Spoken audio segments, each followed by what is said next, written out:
Bonsoir à tous et bienvenue dans ce point de l'actualité. Des chèques d'une valeur de 68 millions de francs CFA à 16 jeunes à Bouaké, un don du ministre Amadou Koné en vue de financer leur projet à travers la cellule Initiative Bouaké, une association qui encourage les jeunes à entreprendre des micro-entreprises ou des activités génératrices de revenus. Le gouvernement continue la mise en œuvre de sa politique de l'eau pour tous. Le ministre de l'Hydraulique, Laurent Tchagba, lance les travaux de renforcement de l'alimentation d'Abidjan. Il est prévu la construction d'une usine de traitement d'eau dans le village d'Anyama Débarcadère, une unité qui permettra de réduire le déficit dans les ménages. Jamal Djadji.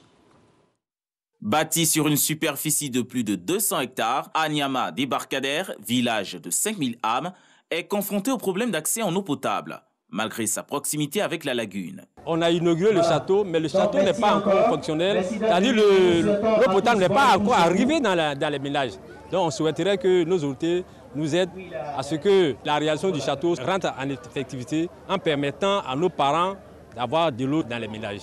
La pose de cette première pierre par le ministre de l'Hydraulique, Laurent Tchagba, démontre encore une fois la volonté du gouvernement de satisfaire les besoins des populations en eau potable. Pour la deuxième fois, nous y sommes pour le lancement des travaux du projet de renforcement de l'alimentation en eau potable de la ville d'Abidjan à partir de la lagune Adien. La construction de cette usine de production et de traitement d'eau de 150 000 m3 par jour va réduire d'ici 2025 le déficit en eau potable dans la ville d'Abidjan. La mise en œuvre du projet dans sa phase 1 a pour but d'améliorer les conditions d'accès à l'eau potable de près de 1 500 000 habitants, dont les habitants, bien entendu, d'Anyama Débarcadère et de tous les villages environnants. Ces habitants auront leur sécurisation en alimentation en eau potable garantie jusqu'en 2040. D'un coût global de plus de 108 milliards de francs CFA, ce projet va durer 24 mois et offrir de l'emploi à 450 jeunes, mais aussi améliorer le réseau des villages environnants.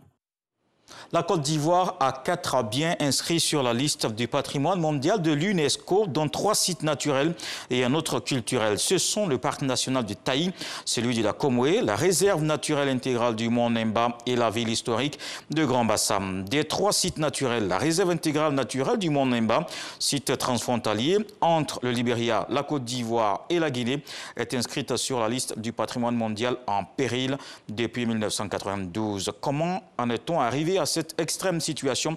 Quel est l'état actuel de la conservation de ce couvert? Mais surtout, quelles sont les actions menées en vue de son retrait de la liste du patrimoine mondial en péril? C'est ce que nous allons voir dans le dossier de la grande édition ce soir. Dans le reste de l'actualité, en Inde, un glacier a cédé dans l'Himalaya et a englouti une vallée où une centrale hydroélectrique était en construction. Difficile d'estimer exactement les pertes humaines. Pour l'instant, les dernières nouvelles font état d'une dizaine de corps retrouvés, mais au moins 150 personnes manquent encore à l'appel. D'importantes équipes de sauvetage ont été envoyées dans cette région isolée. La crue s'est calmée et ne devrait pas provoquer d'inondations durables selon les autorités locales. Les bureaux de vote ont ouvert ce dimanche en Équateur pour des élections générales. 13,1 millions d'électeurs sont appelés à désigner le successeur du président Lénine Moreno et les 137 députés du Parlement monocaméral pour un mandat de 4 ans. Le pays est l'un des plus meurtris par la pandémie de Covid-19 dans la région. La campagne a été marquée par la crise économique et un climat de polarisation explosive. Dans un Équateur historiquement instable, 16 candidats en lice. Tout devrait se jouer entre 2 hommes. À gauche, l'économiste Andrés Arauz et à droite, l'ancien banquier Guillermo Lasso. À suivre le grand rendez-vous sportif de ce soir sur le continent. La finale du CHAN 2021 au stade Amadou Ahidjo de Yaoundé au Cameroun. Maroc-Mali, une opposition de style entre les Lions de l'Atlas offensif emmené par la révélation Soufiane Raimi et la solide défense des Aigles qui n'a encaissé que 2 buts depuis le début de la compétition. Une rencontre à suivre à 19 h sur RTI1 en direct. Le journal de 20 h vous sera proposé juste après à 21 h. On se donne donc rendez-vous pour la grande édition.